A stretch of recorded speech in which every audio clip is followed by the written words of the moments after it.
जय हिंद दोस्तों। बहुत बहुत स्वागत है आपका फिर से एक नया एजुकेशनल वीडियो में। आज एडीसीए का क्लास नंबर 18 है, जिसमें हम सीखेंगे फॉर्मेट ऑप्शन के बारे में। तो फॉर्मेट में पहला ऑप्शन है रो हाइट। अगर आप अपने एक्सेल के पेज में देखेंगे तो मेरा रो का हाइट वो सेट किया गया है, वो थोड़ा इधर उधर है। यानी किसी रो का हाइट कम है, किसी रो का हाइट ज़्यादा है, किसी कॉलम का विड्थ कम है, किसी कॉलम का विड्थ ज़्यादा है। तो ये ऐसे ही आउटस्टैंडिंग हो चुका है, इसे हमें परफेक्ट करना है। या फिर पहले से भी परफेक्ट हो, आपको नॉर्मल करना हो, तो इसके लिए आप यहाँ से फॉर्मेट ऑप्शन का इस्तेमाल कर सकते हैं। ये किया कैसे गया है नॉर्मल, तो देखिए यहाँ से हेडिंग होता है, इसको ABCD लिखा गया है या इधर 1 2 3 लिखा गया है, इसको हेडिंग बोलते हैं। तो इस हेडिंग से किया गया है। जैसे मैं इसको बड़ा करना चाहता हूँ तो 6 को पकड़ करके ऐसे बड़ा कर लिया, तो ये देखिए ये आपका विड्थ जो है वो बड़ा हो गया। उसी तरह कॉलम का विड्थ बड़ा करना चाहते हैं तो यहाँ से पकड़ करके बड़ा कर देते हैं, तो देखिए ये बड़ा विड्थ हो गया। तो इस तरह से हाइट भी एडजस्ट कर सकते हैं, अपना विड्थ भी एडजस्ट कर सकते हैं अपने माउस के थ्रू। लेकिन हमें सब इक्वल करना है, तो हमें क्या करना होगा, कंट्रोल A बटन से डाटा को सेलेक्ट करना होगा, टोटल डाटा को। उसके बाद फॉर्मेट में जाना है, यहाँ से रो हाइट ऑप्शन में जाना है। बाय डिफ़ॉल्ट अगर मान लिया जाए हम अगर 10 रखते हैं, तो यहाँ से 10 रख करके ओके बटन पे क्लिक करेंगे तो ये देखेंगे सारे रो का हाइट 10 हो चुका है। आप देखेंगे सारे रो का हाइट 10 हो चुका है। आप कहीं भी देखिए सारे रो का हाइट 10 हो चुका है। इसी तरह कंट्रोल A से हम सेलेक्ट करते हैं, यहाँ जाते हैं, रो हाइट पे क्लिक करते हैं, मान लिया जाए हम 15 कर लेते हैं। 15 करके ओके बटन पे क्लिक करते हैं तो 15 हो जाता है। ऐसे में बाय डिफ़ॉल्ट ये 15 ही होता है। तो ये रो हाइट हम बड़ा और छोटा कर सकते हैं। फिर से कंट्रोल A बटन से सेलेक्ट करेंगे, जाएंगे रो हाइट ऑप्शन पे, और मान लिया जाए इसको 20 करना चाहते हैं, ओके किए तो ये रो हाइट 20 हो गया। इसी तरह कॉलम विड्थ भी कर सकते हैं और इसको नॉर्मल भी कर सकते हैं। हम इसे सेलेक्ट किए कंट्रोल A बटन से, फॉर्मेट में गए, ऑटो फिट ऑप्शन पे क्लिक किए तो ऑटो एडजस्ट हो गया। ऑटो एडजस्ट हो जाने के बाद रो हाइट ऑटोमेटिक 15 हो जाता है। उसके बाद कॉलम के बारे में बात करते हैं। तो कॉलम विड्थ करने के लिए कॉलम विड्थ पे जाते हैं, मान लिया जाए कॉलम विड्थ 20 रखना है तो 20 रख के ओके कर देते हैं। तो अपने पेज का आप कॉलम का विड्थ देखेंगे तो सारे विड्थ 20 हो चुके हैं, 20 यूनिट हो चुके हैं। तो ये होता है कॉलम विड्थ। इसे नॉर्मल करना है तो फिर से हम सेलेक्ट करते हैं कंट्रोल A बटन से, कॉलम विड्थ ऑप्शन में जाते हैं और मान लिया जाए इसे हम 9 कर लेते हैं और ओके बटन पे क्लिक कर लेते हैं, तो कॉलम विड्थ आपका 9 हो गया। तो इस तरह आप कॉलम विड्थ और रो हाइट को एडजस्ट कर सकते हैं और उसे बड़ा छोटा कर सकते हैं। उसके बाद बात आती है हाइट और अनहाइट की। तो हाइट अनहाइट में क्या होता है कि मान लिया जाए यहाँ पे कुछ हम लिख लेते हैं, फॉर एग्जाम्पल, ठीक है, कुछ लिख लिए। लिख लेने के बाद हमें करना क्या है कि इसको हाइड कर देना, तो हम एरिया को सेलेक्ट कर लेंगे, ठीक है। अब जाएंगे फॉर्मेट पे, हाइड एंड हाइड पे जाएंगे। अब पूछेगा हाइड कैसे करना है, हाइड रो वाइज करना है कि कॉलम वाइज करना है, कि पूरा सीट ही हाइड कर देना है। तो यहाँ पे 3 चीज़ हाइड होता है। तो हाइड रो करेंगे तो देखिए रो वाइड आई होगा, यहाँ एक दिख ही नहीं रहा है, डायरेक्ट 8 नंबर दिख रहा है। उसी तरह अनहाइड करेंगे तो फिर यहीं पे जाएंगे, अनहाइड रो पे क्लिक करेंगे तो फिर से सब दिख जाएगा। कॉलम वाइज अगर करना है तो जाएंगे यहीं पे हाइड पे जाएंगे, हाइड कॉलम पे क्लिक करेंगे तो देखिए ए बी के बाद डायरेक्ट के दिख रहा है, बाद बाकी सारे चीज़ छुप गए हैं।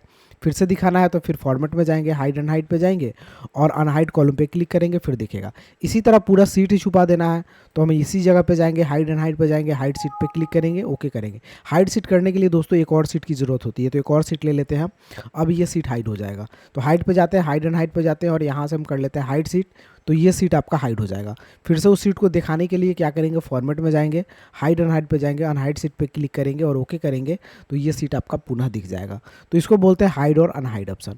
उसके बाद एक ऑप्शन आता है रीनेम का। तो रीनेम में क्या होता है कि ये सीट का नाम चेंज कर सकते हैं। जैसे इसका नाम सीट 1 है, सीट 2 है, जो कि बाय डिफ़ॉल्ट आता है। मान लिया जाए इसमें परचेज रिपोर्ट बनाए, इसमें सेल्स रिपोर्ट बनाए, तो इसका नाम लिखना चाहते हैं तो कर्सर हम यहाँ रखें, फॉर्मेट में गए, रीनेम ऑप्शन पे क्लिक किए और इसमें लिख दिए सेल्स, तो ये आपका सेल्स रिपोर्ट हो गया। इसमें परचेज लिखना है तो आप फिर से फॉर्मेट में गए, यहाँ से रीनेम बटन पे क्लिक किए, यहाँ पे लिख दिए परचेज, तो ये आपका परचेज रिपोर्ट हो गया। तो इस तरह सीट का नाम चेंज करने के लिए आप यूज कर सकते हैं रीनेम ऑप्शन। अगला ऑप्शन है आपका मूव एंड कॉपी सीट। मान लिया जाए कि ये चीज़ लिखा हुआ है, इसी का एक और कॉपी करना है। सेल्स का सीट है तो सेल्स का एक और सीट आना चाहिए इसी प्रकार का, इसमें सब कुछ यही लिखा होना चाहिए। तो हम क्या करेंगे, यहाँ से चले जाएंगे मूव एंड कॉपी सीट पे, ठीक है, क्लिक करेंगे। अब क्या करना है आपको, अगर मूव करना है तो सेल को सेलेक्ट करेंगे और यहाँ से ओके बटन पे क्लिक करेंगे, ठीक है। ये तो एक जगह से दूसरी जगह मूव करने के लिए होता है, हम कॉपी कर लेते हैं। तो यहाँ से मूव एंड कॉपी पे जाएंगे, सेल को सेलेक्ट करेंगे, क्रिएट अ कॉपी पे क्लिक करेंगे और यहाँ से ओके बटन पे क्लिक कर देंगे, तो देखिए एक सेल यहाँ पे हो गया, एक सेल यहाँ पे हो गया। तो ये होता है कि सेल्स को मूव एंड कॉपी करना है, सेम चीज़ को। इसको डिलीट करना है तो इस पर राइट क्लिक करेंगे और डिलीट डिलीट डिलीट का ऑप्शन यहाँ पे है, यहाँ पे भी क्लिक करेंगे तो ये डिलीट हो जाएगा। तो इस तरह से सीट को आप डिलीट भी कर सकते हो। डिलीट करने के लिए आपको यहाँ पे ऑप्शन नहीं दिया हुआ है, आपको डिलीट करने के लिए क्या करना है फिर से हम बता देते हैं। इसको सेलेक्ट करना है, फॉर्मेट में जाना है, मूव एंड कॉपी पे क्लिक करना है, परचेज का कॉपी करना है तो परचेज को सेलेक्ट करेंगे, क्रिएट कॉपी करेंगे और ओके कर देंगे। तो इसी का आपका हो जाए, सॉरी सेल सेलेक्ट था तो सेल्स का ही हो गया। तो आपको कि इसको डिलीट करना है तो राइट क्लिक करेंगे इस पर और यहाँ से डिलीट ऑप्शन पे क्लिक करेंगे तो ये सीट भी आपका डिलीट हो जाएगा। उसी तरह ऑप्शन है आपका टैब कलर का, तो टैब कलर से कलर करते हैं। मान लीजिए जैसे सेल्स का कलर अलग और परचेज का कलर अलग करना चाहते हैं तो हम फॉर्मेट ऑप्शन में चले जाएंगे, टैब कलर पे क्लिक करेंगे और रेड कलर रख दिए सेल्स का, और परचेज पे क्लिक किए और परचेज में जाते हैं, टैब कलर में जाते हैं, इसका हम कोई और कलर रख देते हैं। तो देखिए जिस पे जाइएगा वो थोड़ा सा मध्य में दिखेगा, इस तरह से डार्क में नहीं दिखेगा, और जिस पे नहीं रहिएगा वो पूरा डार्क दिखेगा। तो इस तरह से हम सीट का कलर भी चेंज कर सकते हैं इस तरह से। उसके बाद अगला ऑप्शन आता है, एक बहुत इंपॉर्टेंट ऑप्शन है प्रोटेक्ट सीट, पासवर्ड लगाना। देखिए इस पेज में आप आसानी से अभी कुछ भी लिख सकते हैं, कोई भी चीज़ आप टाइप कर सकते हैं, लेकिन हम चाहते हैं कि इस परचेज सेल्स के सीट में पासवर्ड लगाना, तो हमें क्या करना है, फॉर्मेट में जाना है, प्रोटेक्ट सीट ऑप्शन पे क्लिक करना है।